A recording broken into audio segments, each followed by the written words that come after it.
If you like this video, please click on the like button. Comment with the names of the movies you would like us to cover next. Click the subscribe button and press the bell icon to get notified of our latest creations. We cover 100 movies from around the world every day. To advertise with our channel, reach out to us.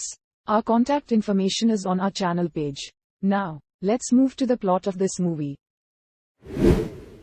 Garjula Kamuraya, a typical elderly inhabitant of a village in Telangana, sustains an apparently peaceful life with his elder son Alaya, the latter's wife Swarupa, and their son Sayalu. Unbeknownst to his short-tempered father, Sayalu owes a massive sum of money to a cruel moneylender, whom he reassures that he will pay off the loan once he receives dowry from his fiancée's family.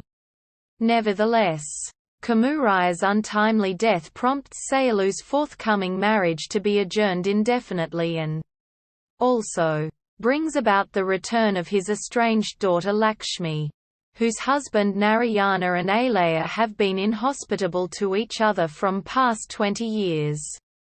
As their rivalry persists, Kamuraya is traditionally cremated and Narayana is desperate to leave. Kamuraya's brother, however, urges him to extend his stay by 11 days. Kamuraya's sister considers Sayalu's fiancé inappropriate for the family, holding Sayalu's betrothal to her responsible for Kamuraya's death. This accusation leads to a conflict and ultimately, the wedding is called off. Sayalu discerns Narayana to be a wealthy industrialist and realizes that marrying his only heiress, Sandhya, would bring him a huge fortune. Sandhya, being his cross-cousin, makes his intentions legitimate. His efforts to court Sandhya are perpetually rebuffed. On the third day after Kamuraya's cremation, a crow is supposed to be feeding on a feast offered by the family to Kamuraya's soul, and if doesn't, the soul is believed to be dissatisfied. As the crow doesn't devour, Narayana humiliates Alaya for his failure and challenges to content the soul on the fifth day. He too remains unsuccessful, prompting Alaya to mock and provoke him, leading to a physical altercation. Narayana angrily storms out of the village with Lakshmi and Sandhya, disappointing Sayalu. Parallelly, Narsi is a tailor who had flippantly wished for Kamuraya to die. As soon as he discovered that he really died, Narsi began to hold himself responsible for it and develops fever out of guilt. At the same time, 2 other villagers fall sick. The indirect cause of it is Kamuraya's death. Intending to bring Lakshmi's family back, Sayalu takes advantage of this situation. He and his friend purposefully argue publicly. The latter pretends to blame the restlessness of Kamuraya's soul for mishaps in the village.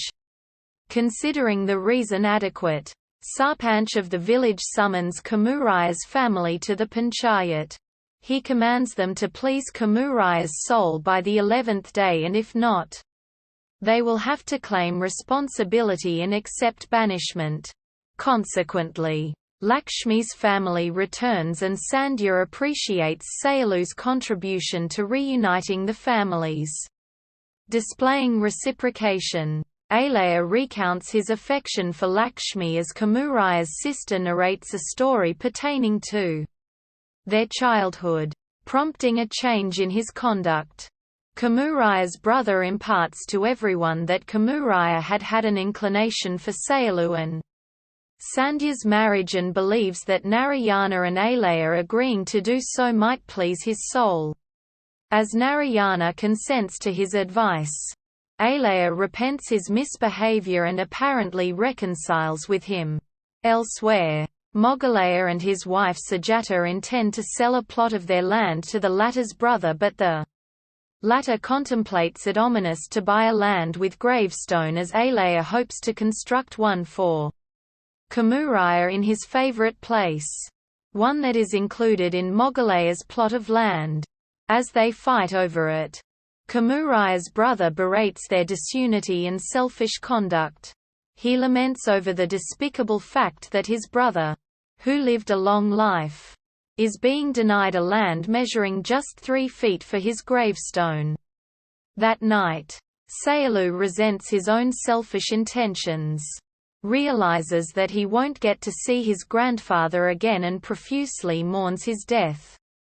Singers, or village mourners, praise the departed soul, highlighting the individual's greatness, and calls out each family member on Kamuraya's behalf, requesting them to be united and happy on the 11th day as they wait for the crow to accept the feast. Listening to the song, the extended family has an emotional epiphany, each realizing their misdeeds, understanding each other and tearfully reuniting through hugs and apologies. Sayaloo brings a family portrait clicked before Alaya and Narayana parted ways, which Kamuraya often cried over. Ultimately, the crow accepts the feast, implying that Kamuraya's soul consistently yearned for their reunion.